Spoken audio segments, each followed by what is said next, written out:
What we have in front of us here today is a PIXAPRO VNIX LED 1000B bicolor LED studio light.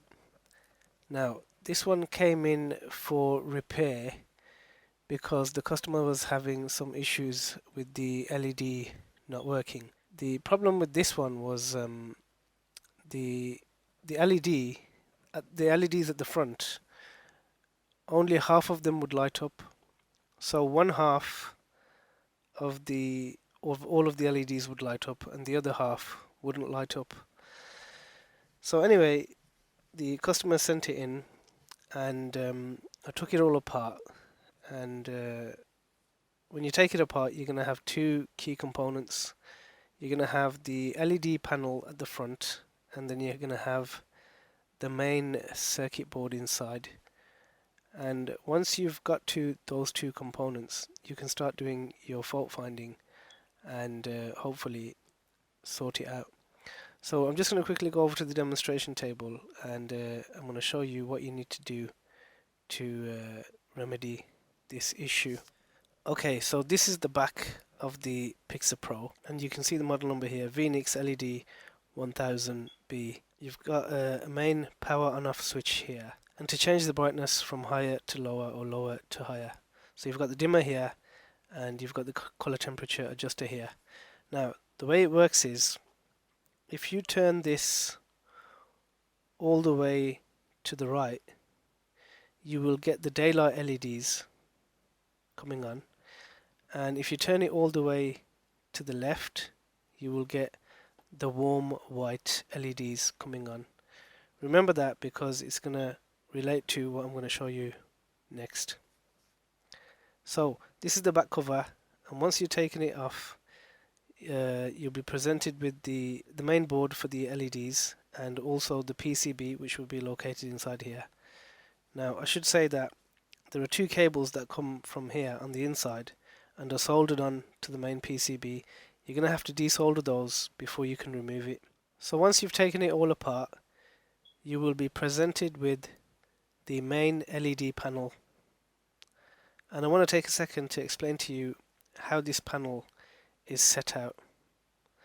So you've got one strip of daylight LEDs, you've got one strip of warm white LEDs, you've got one strip of daylight LEDs, and you've got one strip of warm white LEDs, and it's like that all the way across the panel. Okay. Now, the way that these LEDs are powered is it's split in half from here, and you've got four banks of LEDs, right? So you've got bank 1, bank 2, right? Bank 3 and bank 4, or the way they've got it labeled is bank A1, A2, bank B1 and B2. So that's four banks of LEDs, and each bank has a corresponding LED driver on the main PCB. The first thing that you want to do when you take this all apart is you want to test that all of the LEDs here are functioning correctly. If they're functioning correctly, you can move on to troubleshooting the main PCB. If they're not functioning correctly, then obviously you'll have to remedy this first, and you'll have to change out the faulty LEDs. So the way we test it is quite simple. What you do is, if you turn it round, you've got four banks of LEDs. You've got A1 plus, A1 minus, okay. Then you've got A2 plus, A2 minus, right. If you have a look here, you've got B1 plus, B1 minus, okay. Then if you come here at the bottom, you've got B2 plus, B2 minus. So it's quite simple. Each one of these banks is connected in to this connector here. Okay, so what you want to do, the first thing you want to do is you want to follow the minus, right, from the first two banks, and you want to mark on the connector where the minus goes. So put a black mark there to show that this is a minus cable, right? Same again, get the second minus from the second bank, which will be from here, right? You follow that up to the cable, and you put a black mark on here, right? The reason why we do this is that so when you're testing the LEDs, you connect your negative to here and your positive to here, and you connect your negative here and your positive to here. Each one of these sets is a bank on its own, so one bank between these two and another bank between these two. That's 1, 2, and it'll be the same on this connector here. Mark where the negatives go to on the board, follow the cables down, and they're labeled on the board, okay? And then it's quite simple. Once you've done that, all you do is you turn it over, right? And you need a power supply that can supply 12 volts of voltage and about 0.5 amps of current. So I've already got that set up, and I'll bring that over and we'll run that test right now. If you have a look at the bottom right hand corner of the screen, you should see the voltage is 12 volts and the current is, well, you can't see it there, but it's set at 0.5 amps. So what I'm going to do now is, it's quite simple. I'm going to take my minus and I'm going to put it in here, okay, and then I'm going to take the plus and I'm going to put it in here, and as you can see, the first bank of warm white LEDs has lit up, okay. I don't know if I can adjust the camera so you can see that better, but let's have a look. There you go. You can see that a little bit better. So the first bank of LEDs has lit up. Now what we're going to do is we're going to test the second bank. So if you have a look here, right, I'm going to connect it to the next, the black to the minus, right, and I'm going to connect this into here. And you can see that the second bank of warm white LEDs have lit up. So we know that all of the warm white LEDs are fine. Now what we're going to do is we're going to go over to the other side here, and it's the same principle again, if you can see that from here. What I'll do is I'll connect the minus to the minus for the first bank, and what we're testing now for is the daylight LEDs, and I'm going to connect the red into the first bank, and as you can see here, all of the daylight LEDs for bank 1 are working fine. And then what we're going to do is we're going to test bank 2 for the daylight LEDs. So I'll do that here, and I'll plug that in, and you can see the bank 2 of all of the LEDs, of the daylight LEDs, is working fine as well. So we have just confirmed that all of our LEDs are fine, and whatever was not causing it to come on, the half that was not coming on, the issue is on the PCB. So I'm going to switch the cameras now, and I'm going to talk to you a little bit about the PCB and how the components are laid out and what you need to test to find this fault. So this here is the main PCB, and I'm just going to briefly explain to you how everything works and how I found the fault on this board. So if you have a look here, you've got 1, 2, 3, 4 LED drivers. What they do is they take in voltage from 12 to 35 volts and they step it down to about 11 volts, 11 to 12 volts max. Okay. Now, each one of these LED drivers, what they do is they power each bank of LEDs. So we said we've got 4 banks of LEDs and we've got 4 LED drivers here. Okay. So if one bank of LEDs is not coming on, that would indicate that there is possibly something wrong with one of the LED drivers. Okay. Now, what you might want to do is, because it's quite a bit of a mission to take this apart, there's so many things you got to disconnect.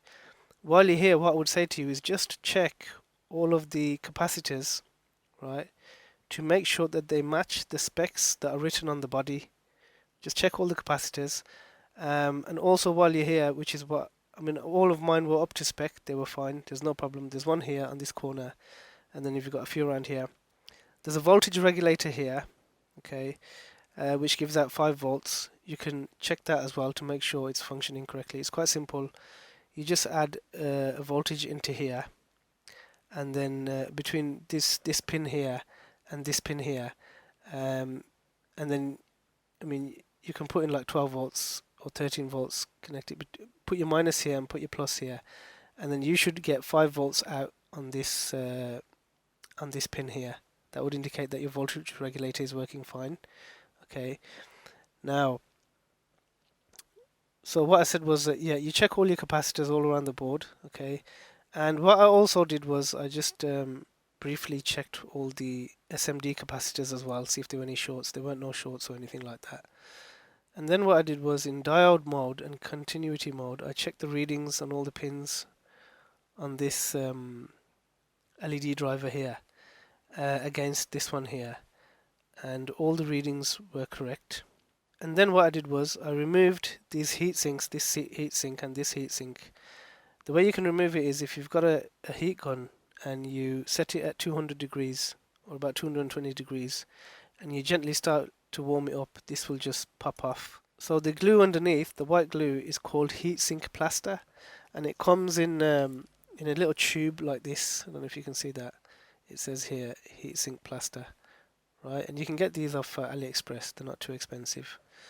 So what you do is you take this heatsink off and this heatsink off, and you clean up all the glue underneath, and the drivers that are underneath these two heat sinks are exactly the same. All 4 of these drivers, this one here, this one here, this one here, and this one here, they're all the same. The same model, the same spec, same everything. Okay. So once you've done that, you can do some diode mode and continuity mode tests on them as well, and just like I did. And what I found was the readings for these two, for all 4 of them, were absolutely fine. I didn't find anything in the readings. I couldn't find any differences. So I thought, okay, the next thing to do is supply voltage into the board and see what kind of outputs we're getting off these LED drivers. So what you're going to do is you're going to bring in 2 alligator clips here, right, and connect one alligator clip to this point here and another one to this point here.